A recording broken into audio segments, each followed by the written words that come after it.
Welcome to Sailing El Jaleo.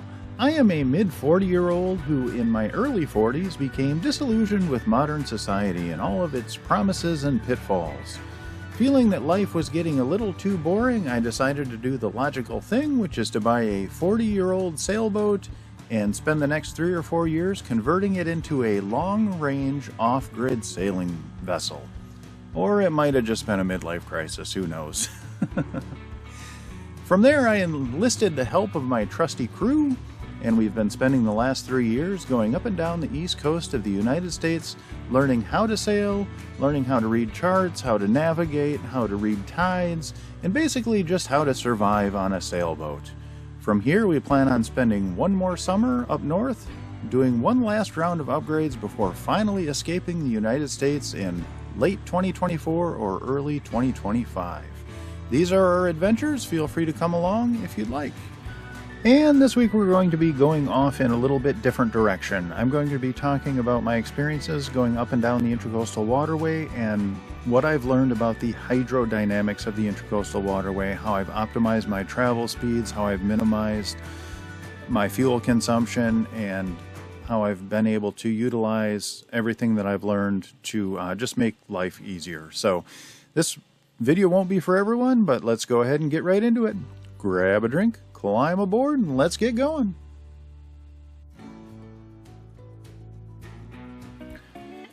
Hey y'all, so I decided to do a pre-intro intro, and this is just going to be real quick. I wanted to put timestamps on everything, so in case you want to skip ahead to a certain part, you won't have to jump around trying to find it. So take a look at the topic list up ahead or up above.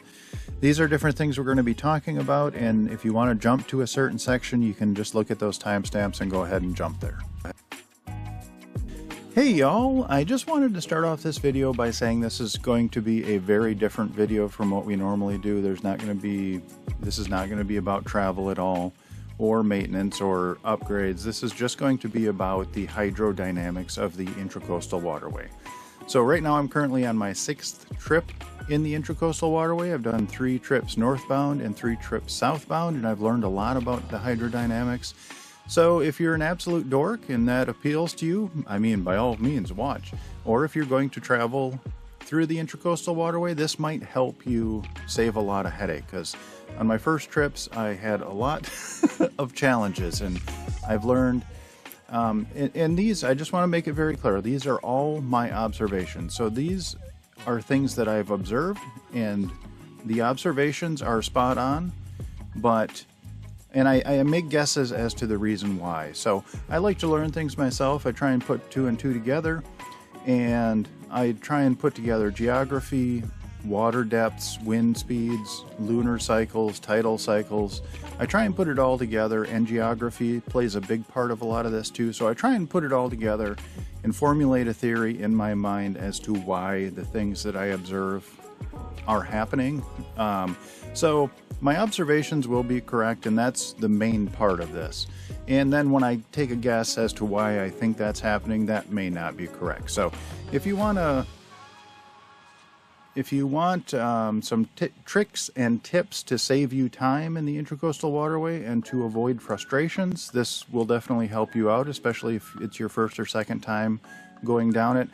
I have a little bit of an advantage being in a slow-moving boat. It gives me more time to observe some of this stuff, and also the effects are very much more pronounced when you're traveling at slow speed. So for instance, tidal transitions between inlets and that kind of stuff, it really makes a big difference when you're traveling at 4 knots. You know, if you're in a boat that can travel 20 knots, you don't care about any of this stuff because it doesn't matter, or very little of it. So this is primarily for slow movers, people that are going up and down the Intracoastal Waterway, maybe for the first or second time, or if you're just curious about my observations of the hydrodynamics of the Intracoastal Waterway.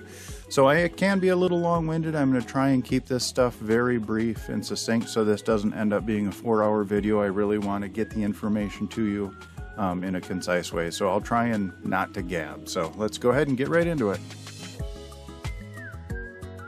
Okay, let's go ahead and get started. So right off the top, a couple of things. I am using Navionics. I think it's one of the more popular navigation programs. I use it. It's been phenomenal for me so far. If you do have a different navigation program, You'll have to kind of work through that, but this is going to be primarily Navionics based. It doesn't change a lot of the information, but some of the information is specific to Navionics, so that's what I'm going to be using. So you will definitely hear the dogs clawing and chewing around. Right now Linus is in the back chewing on a rawhide. That's going to be unavoidable in this video. And also you might hear a light hum. That's our heater running. Even though we're in Wrightsville Beach and it is the end of April, it's colder than a witch's titty here today, so I do have the heater running. But okay, let's go ahead and get started. So the very first thing is, right now we are in Wrightsville Beach here, and this little carrot shape is us. Some of these pins I drop, I anchored over in this area. So I like to drop pins as the tide transitions, just so I can keep an eye on my location, but that's just me. So the very first thing I would like to discuss is in Navionics right here, the default, if you go into the menu here, the default is for the map options to use the nautical chart. That's in the upper left hand corner here, and this removes a lot of the detail that can be very important. So right now we are off the Intracoastal Waterway, but if we come back over here and we get back on the Intracoastal Waterway, it's always depicted as this white line. So the Intracoastal Waterway will always be this white line, a channel. If you think if you get off of it, you know, it's always shown as 0 to 6 feet, you think you're going to be in trouble. You don't know, because you lose all detail when you do that. So if you go into the menu and switch the map options to sonar charts, that gives you a lot more detail, and those are the charts that I always use. So here you can see where we are, that you have a lot more detail. You have bottom contours that show different depth gradients, and then once you get back out into the Intracoastal Waterway, it still shows these dotted lines coming through here on either side, and that is the area where that white section appeared. So in between these two lines is where the quote-unquote channel is. But it gives you a lot more depth information. Before, we didn't know if the Intracoastal Waterway right there was 20 feet or if it's only 6 feet. And here now we know, because we have all of our sonar data with bottom contours. So this is a lot better way to look at it, at least for me, and it gives you a lot more information. I would rather have more information than less information, because there are parts of the Intracoastal Waterway that are very, very thin, and I like to know that going into it. So, and also there are other areas like, let's hop down here to Jekyll Island. It should be down in this area here, St. Simon Sound. There we go. There we go. So there are areas like this where this is a great anchorage. I anchor here all the time. So this is Jekyll Island over here. And then right on the back side, this is really convenient. A very good spot to anchor when you're going south or north. But if you take a look here, you know, it's plenty deep. The current keeps you in the center here. You move back and forth. There is a deep pocket there, but you know, you can fit, I've seen 5 or 6 boats right up in through this shallow vein here, or I'm sorry, deeper vein. And if we switch our map options back to the default view, here it shows that this entire area is only 4 feet deep. So the first time I came through, I was using the sonar charts and I completely bypassed it. Even though the anchorage had good reviews, if we look at the reviews for the anchorage, it says good reviews, you know. But I'm like, okay, it's only 4 feet deep, so there's no way I can stay there. But that's not the real story. If we switch back to the sonar charts, you'll see that, of course, it is plenty deep for us to be there. That's why I use sonar charts. I'd rather have more information than less. Okay, one of the very first topics we're going to discuss is one of the more involved topics, so I apologize. This one might be a little longer to get into detail on it. So, and that is how to determine where a tide transitions between two inlets. So when you're out on the coast, inlets are points where water flows in from the ocean during a tide change. So there are inlets all up and down the coast. There are more inlets in certain areas. Georgia's got a ton of them, and then there are less inlets in other areas. So let's go ahead and look at a very simple tide transition, then let's look at one that's a little more complex. So here, this is a good example, and apologies, Hanwi is chewing on a bone back here, so there might be a little scratching. So let's take a look at a very straightforward one. Here we've got two inlets. Let's take a look here at the Stono inlet, and then over here we've got, this is the Edisto River. I don't know if the inlet has a name or not, but it doesn't matter. So here we've got two inlets. We've got over here the Stono inlet, and then over here the Edisto River inlet, and the Intracoastal Waterway travels back up over in here. So the Intracoastal Waterway is a lot of inland rivers, and so a lot of times you're traveling right along the coast, but you are inland, which is nice, protects you from weather and that kind of stuff. So first off, the Navionics has a couple of built-in clues that can give you an idea of where a tide transition is. So if we look at Navionics, we'll notice there are little arrows. So let's see if we can find one here. Oh, come on, where are we? So here's an arrow. So if we click on this arrow, it's showing a direction going down. That's the Wadmalaw Island. If we click on that, it'll give us a little more information. And we caught it right at a tide transition. So you can actually move this down on the bottom here, just slide it back and forth, and it'll show you which way the current is going to be traveling at different times of the day. And that can be very helpful. So if we take, we can plan a trip using that information, but we know because we're going between inlets that at some point that transition is going to change. So if we take a look at this up here, this one is also going to change here. So we can take those two pieces of information, and if we look at them, they're actually pointing in opposite directions. And that is telling us that the tide is going to switch somewhere between those two arrows, and that's actually true. So the tide transition in this area is actually right in, it's actually a little bit higher up. It is right in this area, it becomes very slack, and right up in here is where the tide actually changes, right in this area. And if we look at the distance between the two inlets, it is roughly somewhere in the middle. So up in here is where it starts to get really slack, right in this area. And that is approximately halfway between the two inlets. So that makes sense. There's tide pushing up both rivers, and they meet in the middle, and that's where your tide transition is. That's roughly how it works here. It makes sense. So if we look at a more complex area, let's go down here. I've spent a lot of time along St. Augustine. So I spent this whole winter in the St. Augustine, bouncing back and forth between St. Augustine and Matanzas Inlet. And this is a lot more complex area for a tide transition, and it actually changes. So if we look at the same thing, here's Matanzas Inlet. We've got water coming in there, obviously, during a tide transition. And then we've got water coming in here, which is the St. Augustine Inlet.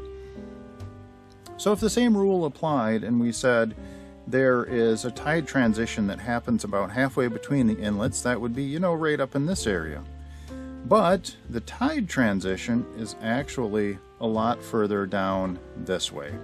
So it's a lot closer to this bridge. There is a Crescent Beach Bridge, and the tide transition is actually a lot further down. And that tide transition, depending upon whether the tide is coming in or going out, is different. And I'll get into that. So the Crescent Beach Bridge is a lot closer. If we take a look, it's right in this area here. And that is a lot closer to the Matanzas Inlet than it is to the St. Augustine Inlet. So if I was expecting the tide transition to be halfway through, I could catch myself out, and I have done that before because I'm like, okay, well, it's just halfway between inlets, la-di-da-di-da. That's not the case. So if we look down the other way here, if we take a look at the greater geography, I should say, so North of Matanzas Inlet, there is the St. Johns River Inlet. And if we look south of the Matanzas Inlet, there's not much there. It's all intracoastal waterway, it's all inland, it's all separated from the ocean. And the very next inlet is the Ponce de Leon Inlet, which is geographically much, much further away than St. Augustine. Here you can see that upper pin is right up in this area. Up here on the top of the screen is the Matanzas Inlet. Down at the very bottom of the screen is the Ponce de Leon Inlet. If we don't change the scale, you can see the difference between even the St. Johns River and St. Augustine and Matanzas. All those inlets are closer together than the Ponce de Leon. So what I'm guessing happens here is because of the geographical orientation of these inlets, and I've directly observed the Matanzas Inlet current flows primarily south. So it flows down towards the Ponce de Leon Inlet. And that makes sense, because if you look at these like they're pressure nozzles, we're going to have pressure coming in the St. Johns River, we're going to have pressure coming in the Matanzas Inlet. There is one other small inlet here. There's the Matanzas Inlet. Right here, a little bit of stuff comes in here as well during high tide, but they're essentially one inlet. And then if we have pressure coming down in here at the Ponce de Leon Inlet, if we applied the same pressure into all of those inlets, there's going to be a low pressure zone that happens right in the center here. And that is the area that's furthest away from the inlets. So the inlet, this Matanzas Inlet is going to flow primarily south. So if I was planning a trip up to St. Augustine, that's the St. Augustine Inlet. So if I was planning a trip up the St. Augustine, or to St. Augustine, I might be running against the current for a lot longer than I had planned, because the current doesn't transition until right into this area. Now, because there's a geographical distance between the two inlets, but more pressure is going in one direction, that means there's a delayed reaction. So if the tide is just starting to come in and we're going from the St. Augustine area, let's say we anchored over here, we're going to hop on the Intracoastal Waterway and we're going to go to Matanzas Inlet. I can leave directly in the morning or whenever the tide transition is and the tide starts coming in, because we know the pressure in this inlet is going to push us south. So I can start right away and come and get a boost all the way up the Intracoastal Waterway to this Crescent Beach Bridge. And then I'm going to start fighting against the pressure from the Matanzas Inlet, but it's going to be a lot less. That pressure from Matanzas is going to get routed south primarily. But now let's say we're getting towards high tide, and I'm expecting that because the tide transition is right in this Crescent Beach Bridge area, I'm expecting the tides to drop at that same area, and that's not the case. So when you release the pressure coming in and you reverse it so the pressure is now going out of the inlet, then it becomes a lot more geographical. Yes, you're going to get more pressure coming out from this longer run, but you're also going to get a lot of pressure coming out, and this transition point, when the tide is going out, is going to shift more towards the St. Augustine Inlet. And likewise, if I'm going the opposite direction, if I'm going from Matanzas to St. Augustine, and I say, okay, the current is now going out, so I'm going to plan getting to this bridge, the transition point, right as the tide switches, so I can ride the current going out. The further you get away from an inlet, the longer there's a delay. So if I get to this transition point, right when the tide should be starting to go out. You know, if I look at a tide chart for an inlet here, and I see that the tide is going to be going out at 10 o'clock, so I want to get to this transition point at 10 o'clock, it's not going to work, because it takes a while for the flow to reverse through this entire length. So you're actually going to, that transition is going to shift, you know, further north, and you're going to get reverse flow coming out of the Matanzas Inlet. So it's a little bit nebulous as to where the transition point is, and it makes sense if you think about it from a pressure model, if you think about it from a geographical distance, and the delayed reactions that you get. So that is one thing. And you know, I'm going to add in another thing here. No, I'm going to make it a separate topic. So that is how you can kind of guesstimate where your tide transitions are going to happen. You have to look at the spacing between the inlets. You have to look at the surrounding geography. If there's a huge space between the next two inlets, you can always count on the flow to go more in that direction because there's lower pressure there. So I always thought that, okay, halfway between is where they're going to transition, and that is definitely not the case. So hopefully that helps. Like I said, if you're in a faster moving vessel, it doesn't matter. If you're on a slow boat to China like we are, it makes a big difference. Okay, so let's talk a little bit about rivers. So here is the Cape Fear River, just came through here a few days ago. And let's take a look at the information that Navionics gives us as far as which way the tide is going. Let's click on our little arrow here, and let's take a look at our tide chart. So if I was planning my trip for the day, I would say I want to go up the Cape Fear River when the current, or when the tide is coming in, so I get a boost from the tide. So let's take a look on our tide chart when that is. So it's right around 2:24, 2:30, that's when the tide is going to be switching. So I want to leave Southport and get into the Cape Fear River right around 2:20, so I can catch the incoming tide and get a ride north. But that's not actually the way it works. And when I realized the reason, I was dumbstruck at how stupid I was. So let's take a look at the tide chart here that Navionics gives us, or the flow information. So right now the flow is going up, and it's going to reverse in just a second, and then for the air, or the time that we're looking at on the tide chart, it's still going to be flowing out at 2:30. So if I had left when I thought that the tide was going to be switching coming out of Southport, I would have a 2.5 knot current hitting me right in the face, which is absolutely not what I expected looking at the tide chart over here. I was expecting the tide to reverse and start coming in. What I didn't take into account, and it's painfully obvious when you realize it, is that rivers flow, and rivers flow out to sea. So there's a delay, and if we take a look here on our Navionics, the current is actually not going to switch direction until we get, what, right around 5 o'clock? So if we take a look at our tide chart and we advance that to 5 o'clock, so the tide has already come in 2.2 feet approximately. And that is how long it takes for the tide to overcome the flow of a river. And typically the larger river you have, the more pronounced this effect is.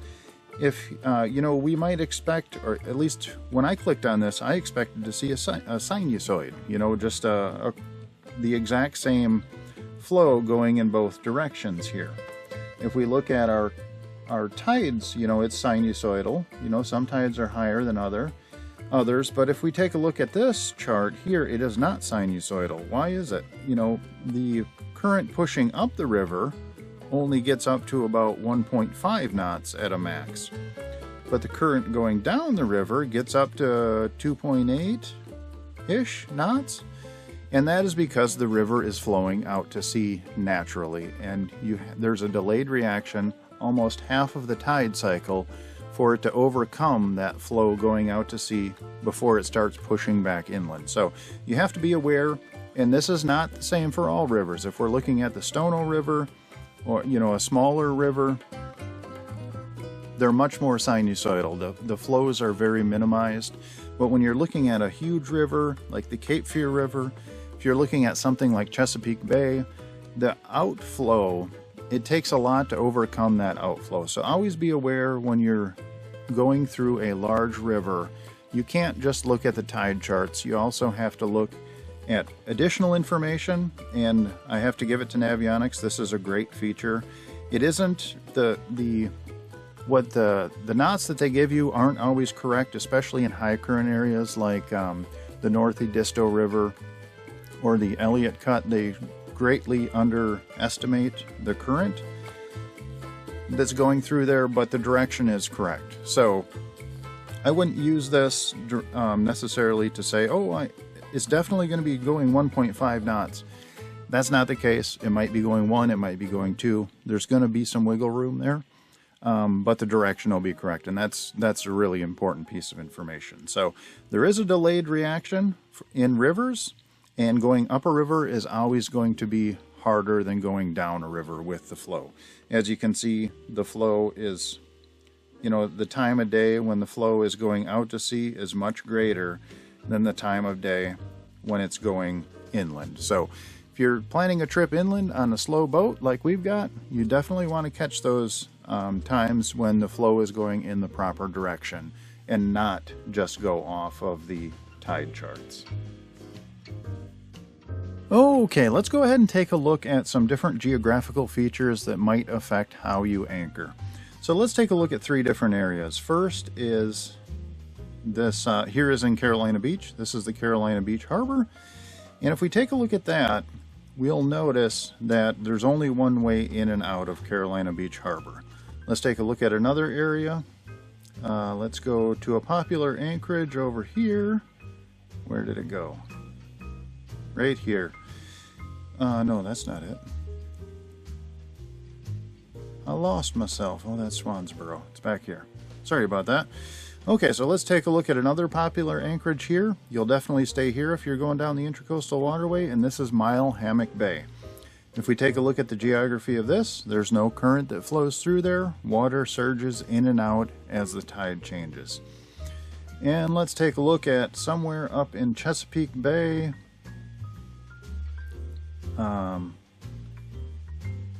Where are we? Okay, so let's take a look up here in Jackson Creek. This is also another very popular spot. Tons of anchorages up in here. But what has this got in common geographically with the other areas? There's no current that goes through it, so it's a tide. When the tide comes in, it surges in and out. There's no real flow that goes through there. It's just a gentle surging in and out of the water. And what does that lead to? Well, it leads to a fluffy bottom. A lot of silt and sediment. Let's go back to Carolina Beach here. So if you take a look, and it makes sense geographically. Now if I can find myself, there we go.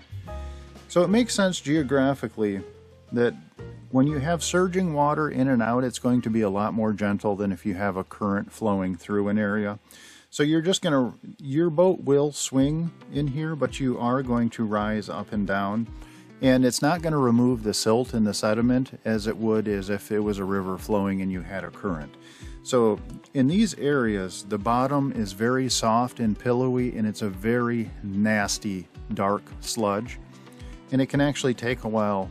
A lot of people in these, I call them basins. I don't know what the appropriate term for them is. But anytime you anchor in an area where there's no current that runs through it, it's just a surge type situation. In here, I call that a basin. And it's going to be harder to anchor there. One thing that I've learned to do when anchoring in areas like this is I'll drop my anchor, I'll slowly pay out the chain, and then I'll just go back and start cleaning up, getting all of the stuff inside the boat. Stuff I would normally do after I set the anchor, I wait and I give some time for my anchor to sink down into that ooze. And it is a nightmare to clean off of your chain and anchor when you pull it up. But, sometimes you have to anchor in these areas. And I've got a very heavy anchor. I've got exceptional ground tackle by design. I spend all of my time at anchor. 9 months out of the year I'm on the boat and I'm at anchor. I don't stay in any marinas. And I've got an 88-pound rock now, which is designed for a boat with 5 times the displacement of the one I've got, and people would say that's overkill. And I've got 5/16 high test chain. It's just not just standard chain, it's the high test or high tensile strength. And when you're spending so much time at anchor, it makes sense to have good stuff. And especially when you get into sketchy areas, you don't want your anchor to drag. And in Carolina Beach, I've seen boats drag and hit each other. I drug once in Carolina Beach the first time I stayed there. I only drug about 10 feet. Everyone else drug hundreds of feet, and they were either running into shoals or they were running into each other. So it made for a very interesting night. But if you understand the area that you're anchoring in, even if you've never anchored there before, you can anticipate what that bottom is going to look like, and you can take some precautions to make sure, give that anchor a little extra time to settle, back down on it a little extra hard. A lot of times when you get into a thick mud or a clay bottom, you can set it right away and you're golden. But if you're anchoring in an area that you recognize as a basin type situation where there's no flow going through it, just give it a little extra time, settle, and then set her good. So, and that'll make sure you don't get into trouble. And especially if there's high winds are expected or projected, then you just want to take a little extra precaution. Okay, let's go ahead and look at tides. So for me, the Intracoastal Waterway exists from about Delaware City up here in Delaware, right over in this area. And I take it all the way down to Florida every year. So I definitely do a good chunk of it. I've never gone further south than Titusville. I don't like large crowds, and it seems like it gets very congested in South Florida. So my experience is all up in this region here, which is the Intracoastal Waterway technically doesn't start until Norfolk, Virginia. So Chesapeake Bay is not part of the Intracoastal Waterway, but a lot of people go all the way up to New York, Boston, Maine. So there's a lot more to the East Coast than what I'm talking about. But let's take a look at what you might expect as far as tides go. And let's look at the bottom part here. Now the tides in this section, the South Carolina and Georgia region, are extreme. I've seen tides over 9 feet in difference. Now that's during the extreme part of the lunar cycle. Typically they're between 7 and 9 feet are the tides in this area. And my only guess to that is that it's just straight geography. There's a ton of little inlets and little rivers, and you've got a concave coastline, and all of this water is pushing its way into these small bodies of water, and it's just straight a geography thing. That's what I think. I don't know. I mean, that's the only guess that I have. I don't know what the real reason is, or if that is the reason. If we take a look at the next section, which is up in this region, the coastlines are a little more, there are 2 concave sections, but there are areas in here like Bogue Sound, Cape Fear River, and Winyah Bay, and those can absorb a lot of water. So in these, if you take a big sink, which is Cape Fear River, and you flattened it out, these kind of run parallel to the water line, so there's not as much water pushing up into this area, and there are more large bodies of water that can absorb that. So in this area, you might see a 4 to 5 foot tide, and that's typically what it is in these areas. Again, I don't know if that's the exact reason is geography, but that's the only reason I can come up with. Now, once we get up into this area in North Carolina, if we take a look, let me pull up our app here with the tide station. So you should have a good tide app on your phone. If we look up in this area in North Carolina, we see all of the tide stations along the coast, but once you take the Intracoastal Waterway inland, there are no tide stations, and that seems counterintuitive. Why are there not tide stations? And I think it's because of the just the available sink to absorb any tidal influences.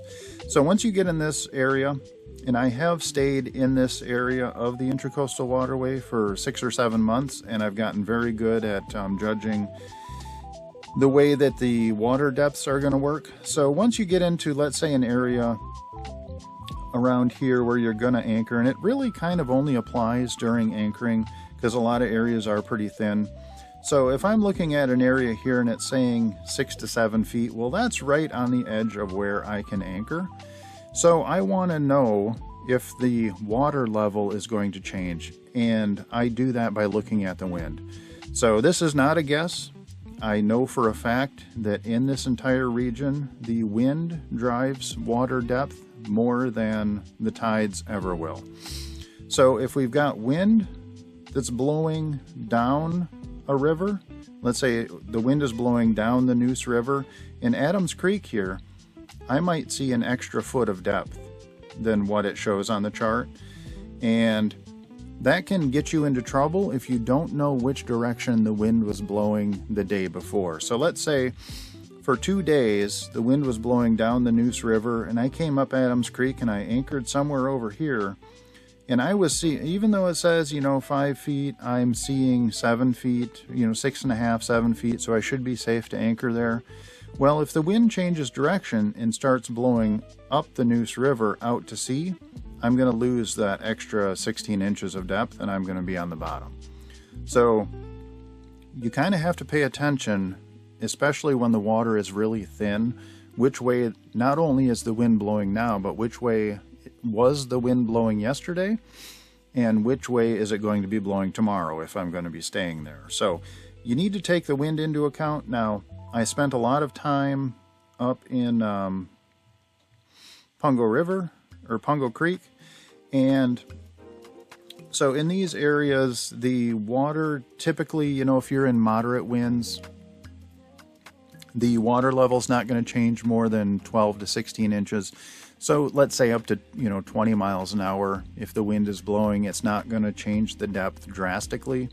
Now, if you do get 40 or even up to 60 mile per hour winds, which I've seen one time when I was at Blackbeard's Cove, the wind was blowing right down the Pungo River, right at us in the marina, and it was 60 mile an hour winds, and our water level changed actually 5 feet, and it was so high that we couldn't get off the boat for a day, which is not a big deal for us.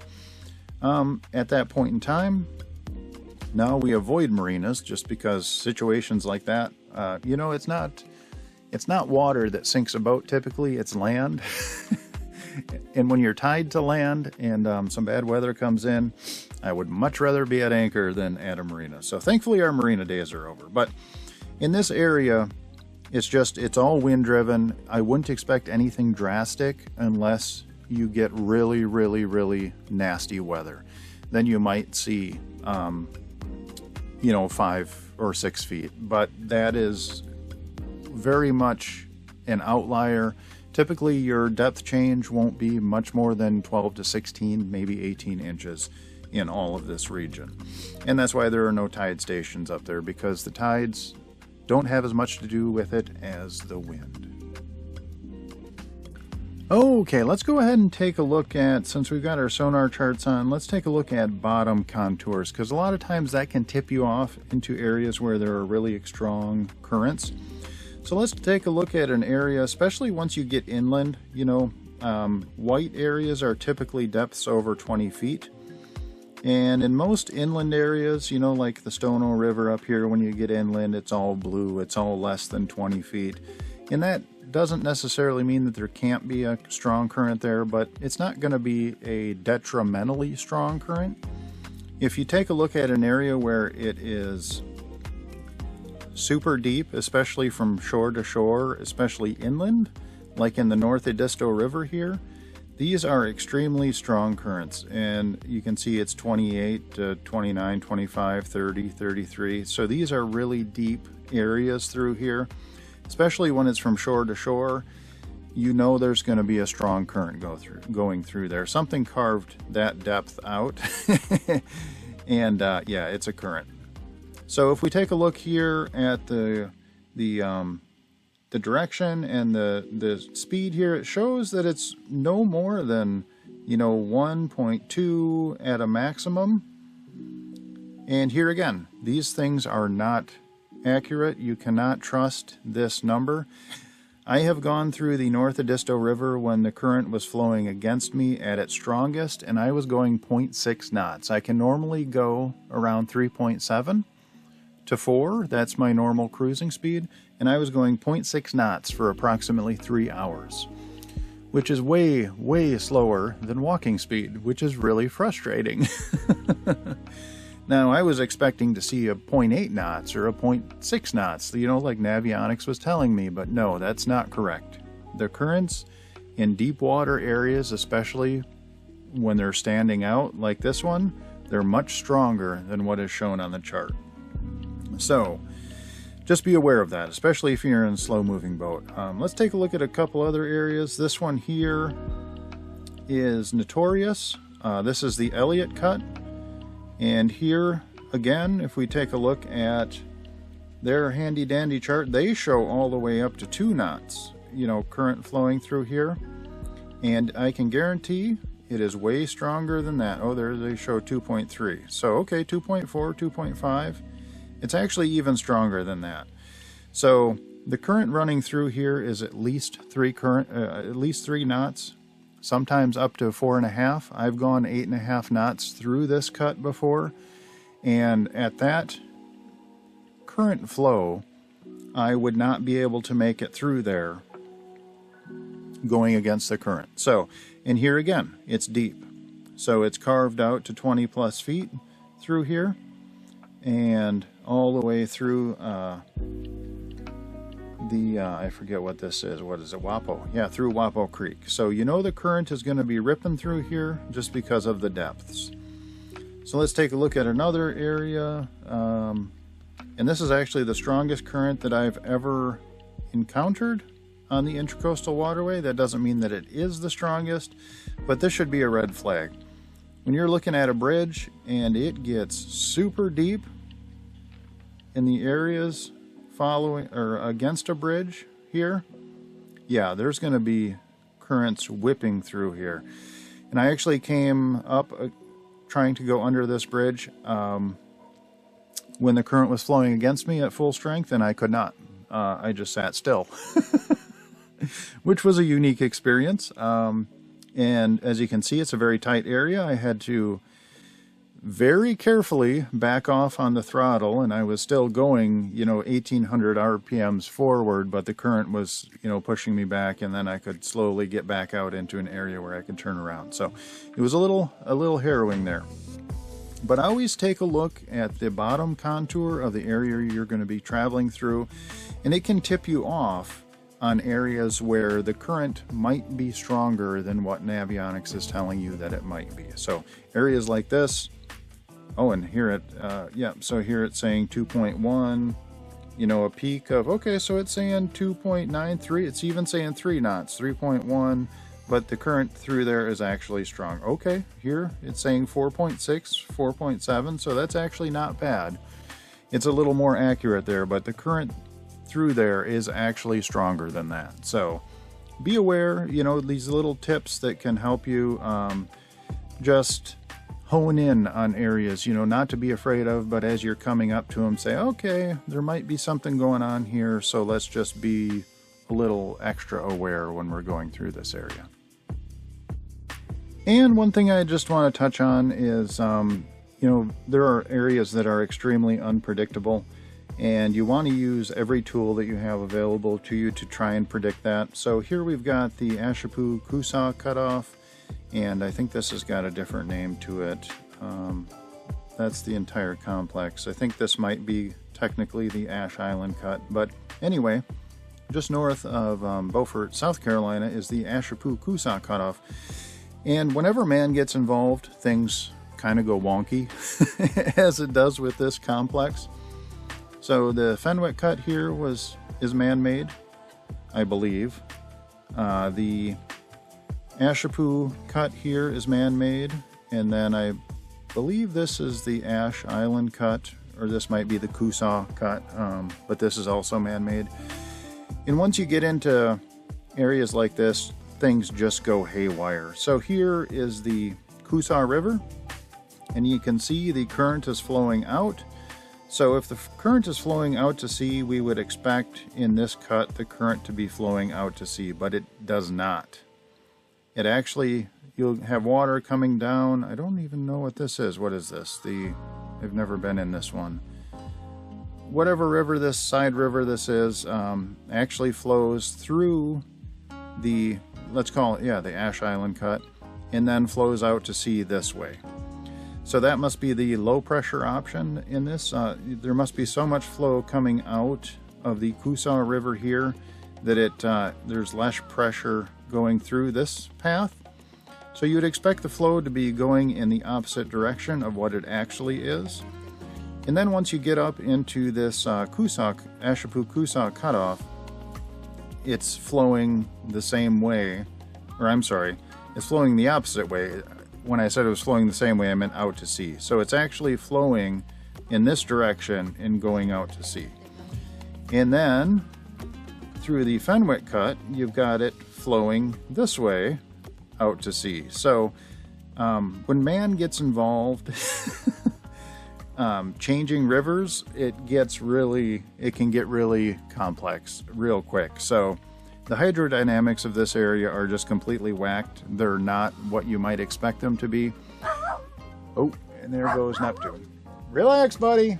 It's okay, bud. Neptune made an appearance. So my only suggestion would be take a look at everything when you're going to be going through a section of the Intracoastal Waterway. Take a look at all the information you have. Look at what Navionics gives you. Look at which way they say the direction is going to be flowing. Put all of the pieces together. Look at the bottom contours. Look at the depths to figure out where the currents might be. Take a look at your tide charts. Take a look at the geography of the local area. You know, you can put all of this stuff together to get a pretty good idea of how to optimize your travel, especially, like I've said a million times, if you're on a slow boat, 1 or 2 knot current can really impact your travel time, your fuel consumption, all of that. We are on a tight budget on El Jaleo, so, you know, the first time I went down the Intracoastal Waterway and made it all the way to Florida, I believe I used, let's see, around 350 gallons of diesel. And by optimizing my travel, using all of the information that I've learned, how to read all of this stuff and put it all together, this last trip up the Intracoastal, and going up is always harder because you're going up rivers, you're going up Chesapeake Bay, you're doing all of that. But right now, I am on track to to consume less than 240 gallons of diesel on this trip. It'll be my most efficient trip ever. So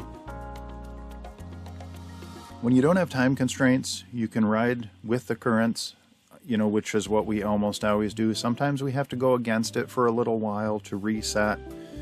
And you can't always go with the current. You know, sometimes you do have to go against it, especially on a longer stretch, like, you know, from going from Georgetown to Myrtle Beach, you know, you have to go through the Waccamaw River, and there's no way you can get through that unless you have a fast-moving boat. There's no way you can get through all of that without going through a tide transition, and there's, especially once you get into the Myrtle Beach area, there's nowhere to anchor. So there are longer stretches where you can't optimize everything perfectly, but you can do a really good job of optimizing your travel time, your fuel efficiency, by using all of the tools you have available to you. So I hope, you know, this wasn't all drivel. I hope someone can get something out of this. You know, I've learned a lot going up and down, and I'm sure I will learn a ton more as time goes on, but hopefully this can help someone out. And that's all we have time for this week. I would like to give a massive shout out to my Patreon crew. Without your guys' support, I wouldn't make these videos. And my Patreon crew is Joan and Judy Judnick, Val and Chris Alcorn, Denise and Eli Sackett, Sherry Erickson, Deb Shaw, Matthew Spotton, Peter Allen, and Natalie Linehan. Thank you guys so very much. Your support really means the world to me. I do have one legacy patron member, and her name is Joan Linbo. Unfortunately, she has passed on, but she lives on in our hearts forever. We really miss you, Joan. If you are interested in joining our Patreon crew, there is a link in the description down below, and that'll take you to our Patreon page where you can sign up. And there are hundreds, literally hundreds of extra videos and photos of our travels, and I try and keep everything there up to date and post at least once or twice a week, so it gives you a little peek behind the curtain. If you do like our videos, please like, comment, and subscribe. That'll help us out more than you'll ever know, and that actually doesn't cost you anything, so hit that like button. Alrighty, I hope you all are well, and we'll see you next week.